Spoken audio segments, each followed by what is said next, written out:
Hello and welcome. This is Koren, and you're listening to How She Really Does It, the place where inspiration and possibility meet. I'm so excited to have you here with me on YouTube. Don't forget to hit the subscribe button and like this video. Make sure to also head down to the description box below and click the link to sign up for my newsletter to get podcast episodes and Sunday's letters filled with love delivered to your email inbox weekly. Now here's the show. On a lake, she is dreaming, she is drifting, never been so wide awake. Captured in the moment by the beauty all around her, there's nowhere else that she would rather be. Hello and welcome. This is Koren, and you're listening to How She Really Does It, the place where inspiration and possibility meet. What Simon Sinek revealed to me. Dun, dun, dun. First of all, you may be saying, Koren, who is Simon Sinek? He's a thought leader, an author, and he wrote a book called Start With Why, and he was a guest on the show back in 2009. And one of the beauties of when you have time, not to make time, but the beauty of 10 years is to be able to go back and really think about it. And how does that show up in your life today, and to be really reflective about it and really to use it as a touch point. So I'm going to talk about what he revealed to me back in 2009. But before we get started, let me check in with you. So my friend, are we connected? And I want to know, do you know that every Sunday I send out a letter with love? And I write these things. Sometimes it can be really grueling, but I write these letters, and it's not a love letter, but I call it Sunday Love. It's my Sunday Love column. And because it's written from a place of love, it comes from my heart, and I talk about the truths of life. And it goes along with the show, and this being the windows of possibility, and the love letters, the Sunday Love is letters of possibility. They're short messages and reminders about overcoming and what is possible, and insights, and maybe some practical coaching tools. So if you haven't signed up, there's a link in the show notes. Make sure you get signed up, and you'll be getting those on Sundays.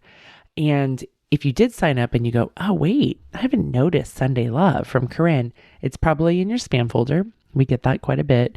Or it's in your promotions if you have Gmail. So go and make sure you move it over and train your mail device to get it so that you get those emails from me. All right, because I really want you to have it. It's one of my gifts to you. And I get replies all the time about how timely that Sunday Love message was for the reader in their life in that moment. So I don't want you to miss out. Okay, so Simon Sinek, he was on my show 10 years ago. This was back when the show was live radio. And, at this point I had about 3 years under my belt. So I was pretty comfortable interviewing.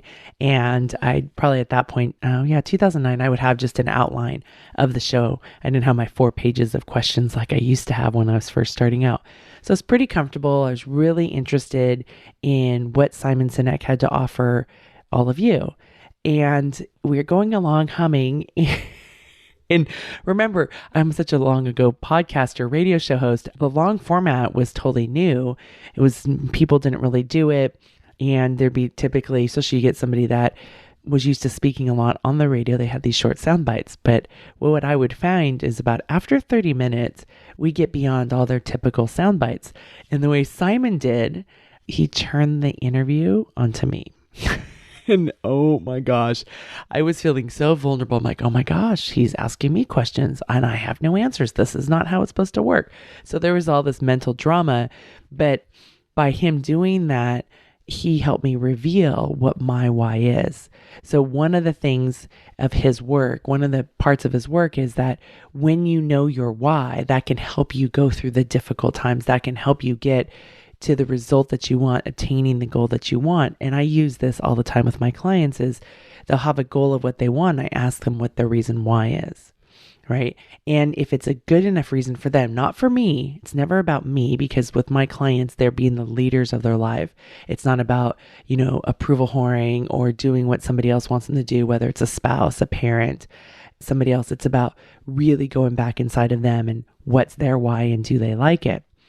So when he drilled down and interviewed me on my own show, we got to this place of the 5-year-old in me, the 5-year-old girl who was in kindergarten and was really free to be her. And she loved being her. And when she would go out to recess, was really clear about what did she want to do? How did she want to spend that time? And there'd be times, of course, she'd be playing with other kids.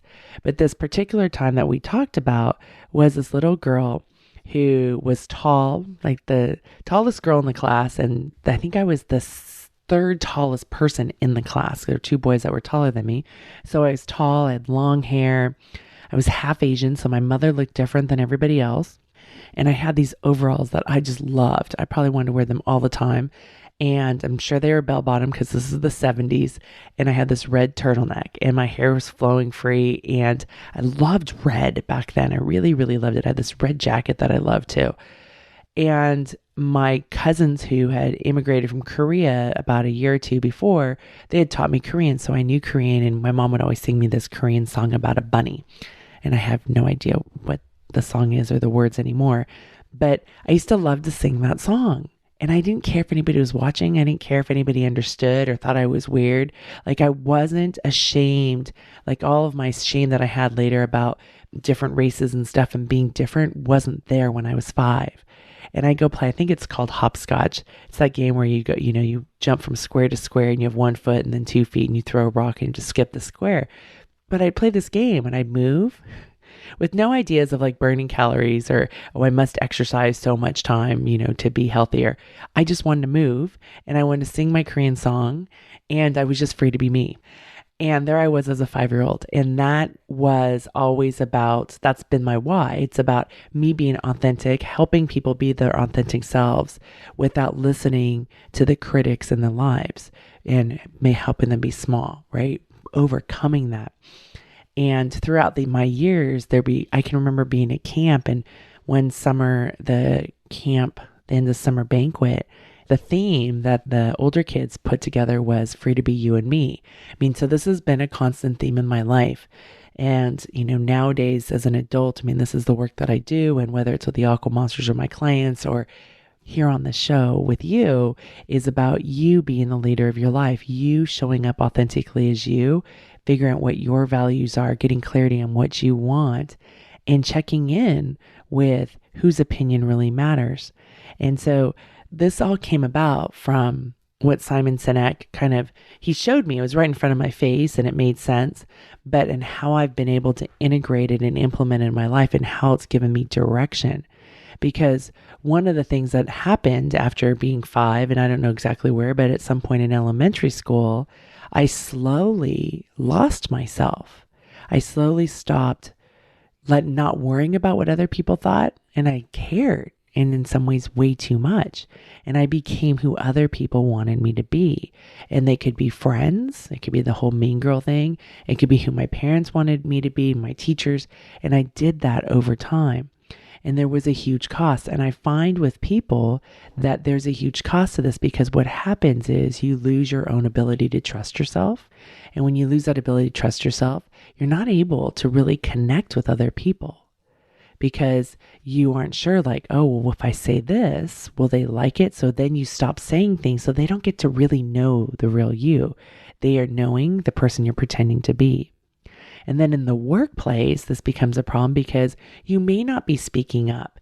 And the things that you may be a part of in the workplace, you may not be speaking up and sharing your wisdom, your truths, your superpowers, because you're afraid of what somebody else may think. And so the project may not shine or be as helpful or be as good or high quality as it could be if you were willing to shine. So it gets in the way, both personally and professionally. And the thing I work with people is we have this integrated life. It's not just this work and then there's this home. It's who we are. That's the root of it all. Your relationship with yourself is so, so important. And I go back to that 5-year-old girl who was so, so happy, right? I was at school. I got to have my recess for the 10 or 15 minutes. I got to go and be me and do what lit me up. And there wasn't a cost to somebody else. So it's not that you have to be selfish. Like, I'm always trying to get that really clear. When you are the leader of your life, it's not about like, well, to hell with the rest of you. That's puffing up and that's gladiating. And really what happened was 5-year-old was authentically me, and over time, got weighed down with who I was expected to be and what I needed to do to be accepted and to fit in. I was trying to belong, but really I was hustling to fit in as I was approval whoring. And then there was a period of time where I decided to rebel and say, screw you all, let me show you. That's really costly too. And I found my way back to myself, of me being authentically me and being comfortable with that. It doesn't mean I don't at times have doubt, or my clients don't have doubt. That's not how it works. So because I know how we can get in our own way, right? When we're trying to be these other people and not be authentically us. So here's what it takes, and you're probably not going to like this because we want this to be easy. A few weeks ago, I was doing a consult with somebody. She's like, really, I just want a magic pill. Like, you've come to the wrong place. Like, if you come to me, we're going to do the work and you're going to fall down and it's going to be awesome on the other side, right? It really, really will, but you have to be willing to do the work. And it's so transformative. It's so amazing to be on this other side. And sometimes I forget how amazing it is until I'm talking to somebody who isn't living authentically. I sometimes stay away from that word authentic, but like, really, you being you. I want to know you, like you, who you are inside, not all the fluff, not all the labels, not all that other stuff, but you. I want to have that heartfelt connection with you. And you know what I'm talking about when you have those relationships and you're able to do that, or you're able in the workplace to speak your mind, again, in a manner that's respectful. Or you can say, hey, I've got this idea and I think it would be fantastic addition to this project that we're working on. And then you can do great work. That's what we want to do. We want to go and know that what we do really matters, that we go to work and we feel fulfilled and we go home and we're able to create the connection and the love and the relationships that we have. And here's what it takes. The most important thing is it takes courage to be you. When I was 5, it didn't take courage to be me. It really didn't, because I was me. I didn't have all this noise in my head of who I was supposed to be. So I allowed myself to be courageous. But then over time, there was all this cultural programming of who I was supposed to be, how I was supposed to act, what I was supposed to say, what I was supposed to look like. Because all these people's opinions came in and I didn't have a filter of saying, oh, well, that's information. Nice opinion noted. What's my opinion? I didn't know how to do that back then. I just took it on. So the courage to be you. And here's the thing, my friend, and this is so, so important. And it sounds like so cliche at times. The world really needs you, really. Because think about it. Aren't you tired of inauthentic conversations where you're sitting there talking to somebody and you can just tell they're just telling you what they think you want to hear? And how engaged are you in those conversations? You're kind of like, and go home and, those inauthentic conversations where people really aren't revealing their truths, and how scary it is to reveal your truths, right? When you come to somebody and say, here's what I'm experiencing, it's scary, it's vulnerable. But that's what I really want to know is who you are, what you're thinking. And yes, I will build that container of trust so that you know that what you share with me doesn't go further. And that's a really important thing when you're sharing vulnerable stuff. But having authentic conversations are so, so important because the world wants to know, what is it that you believe? Not, the last thing I want to know is what you think I want you to believe, because I want to hear what your opinion is. The other thing is that aren't you tired of not really knowing what people are rumbling with? I was reading a book recently and the author was talking about her husband wasn't sharing his own struggles within their marriage. And then one day out of the blue, it's like, I can't do this. And she's like, well, what do you mean you can't do this? And, being sideswiped like that, like not being able to have those kind of conversations of here are my expectations of a marriage and here's what's going on. And I'm not quite sure how this feels versus, oh, I'm done. I've been thinking about this for 6 months and I'm done, right? Letting people know what you're rumbling with, or how often parents are talking with me because parenting is really hard, or they may be working in a company where on the outside, the brand emphasizes a certain thing, but on the inside, there's a huge disconnect. And they're like, but wait a second, nobody's talking about the disconnect that's going on. Don't you want to have courageous conversations? You're probably like, no, Koren, I don't want to have those courageous conversations. Okay, let's talk about this. Don't you want the results that happen from the courageous conversations where there's better work conditions, where there's better relationships? It's so funny. I have this chiropractor that I go to, and I'm like, as soon as he starts working on me and he does this like deep tissue release and stuff, and as soon as he starts working on me, I'm like, oh, that's right. I forgot that I have to go through all this pain with you to feel better on the other end. And he was laughing. He's like, Koren, this is not a spa. This is why we call it sports therapy. I'm like, I always forget how painful it is to get those muscles to release and the tendons to release, to then feel so much better. Because when I leave, I'm like, oh, and this is great. And I just remember how good I feel on the other end of it. And then I forget. It's hilarious. But that's really the truth of what happens, is moving through those difficult things to get the outcome. So if maybe you don't want to have the courageous conversations, you're like, no way, Koren, I don't want to have it. But what ultimately is the result you want? Do you want to be fulfilled in work? Do you want to have connected relationships? Do you want to have a relationship with yourself where you trust yourself, where you can listen to yourself and go, yeah, this is really what I believe. And whether other people believe it or not, this is my truth, right? Because how often are we looking for other people to validate us? Like I love that little Korean song about the bunny. I loved it. I sang it from the top of my lungs. I played hopscotch. I loved it. I didn't need other people to say, oh yes, Koren, you're right. That is a worthwhile song to be singing. I wasn't asking for other people's opinions, and I wasn't hurting anybody. Maybe my singing was off tone, and that's okay because we were in kindergarten. Who knows if anybody was around? I don't think I was singing it really loud, but I was singing it and I brought joy and I brought energy. And when I really brought my full self there, what's the energy I brought into that space? And so when you think about yourself, maybe you're not going to be singing, I'm not, as a 47-year-old woman, going to be walking into a meeting or facilitation where I'm singing these Korean songs. That wouldn't be appropriate, right? And so I wouldn't be doing that. But then I think about, how can I fully show up as myself? What is the energy I want to bring? The key is for you to be you without apology. I didn't apologize for who I was or what I liked, or that I love those overalls with bell bottoms and my red turtleneck. I didn't apologize. I didn't apologize for playing hopscotch by myself or singing the song. I was me. I, as a 5-year-old, was so powerful because I was the leader of my life. In those 15 minutes, when nobody else could tell me what to do, it was like my free time away from being told what to do in the classroom.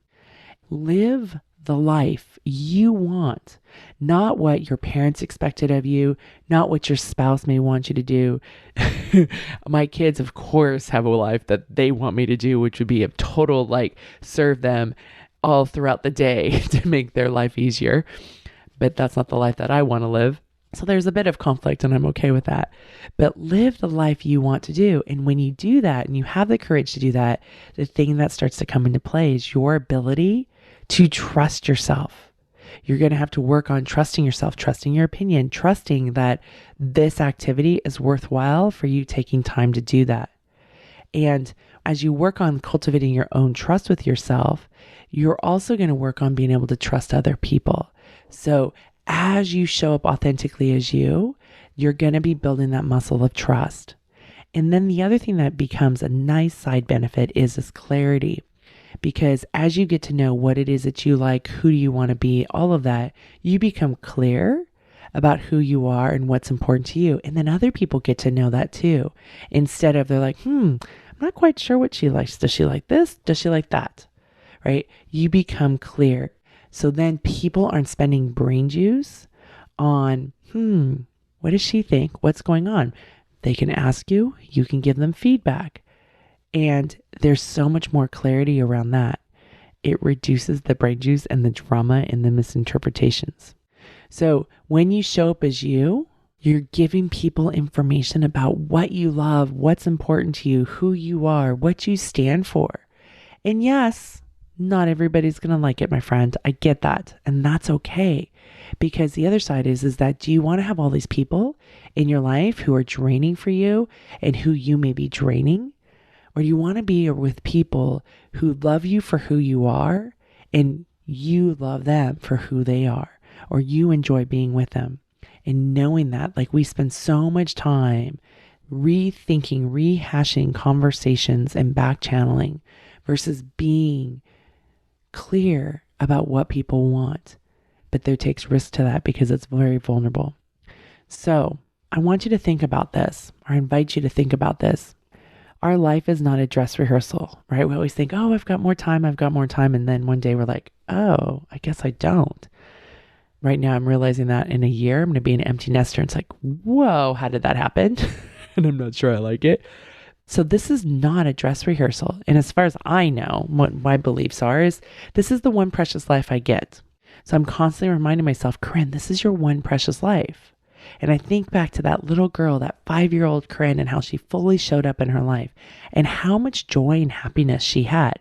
And there were hard things. It was hard. I had a hard family life. But being on that playground for 15 minutes, there was so much joy. I love that.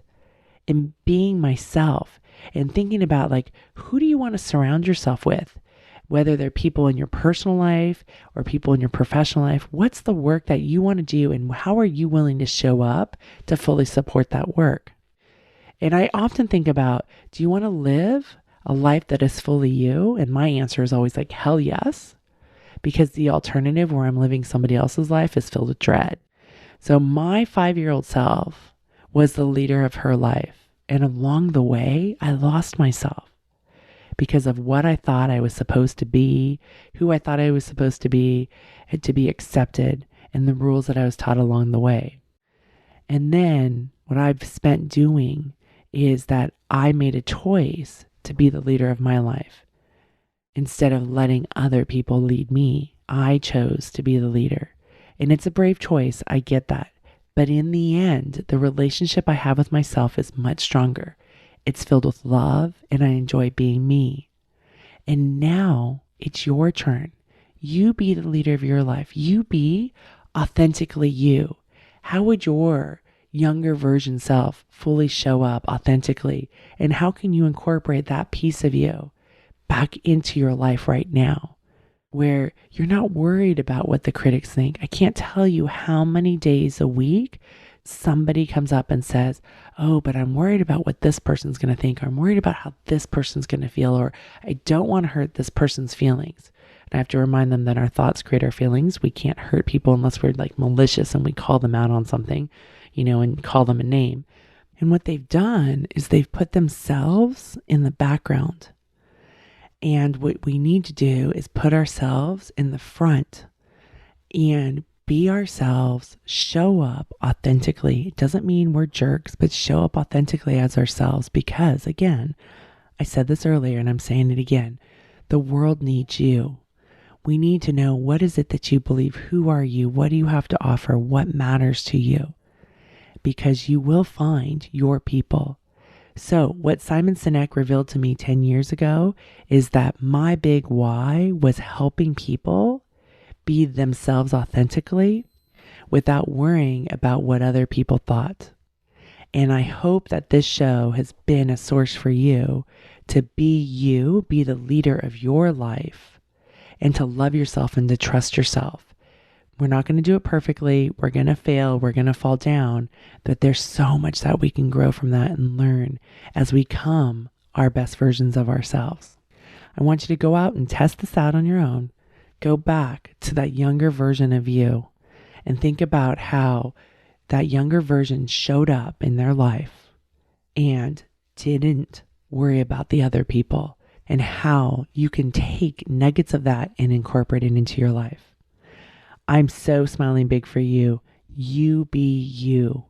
And remember, we are not meant to go it alone. That is one of the falsehoods of, I must do it, and if I'm worthy, I'll go it alone.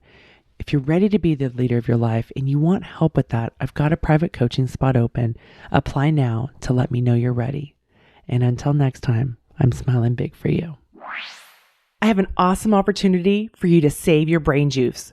Go subscribe to this show in iTunes or whatever medium that you use. That way the show is always there waiting for you and you don't have to waste any precious brain juice to remember I need to go find it. Where is it? Or wait for it to download. It'll be there waiting for you. Go hit subscribe. The link is in the show notes. On a lake, she is dreaming, she is drifting, never been so wild.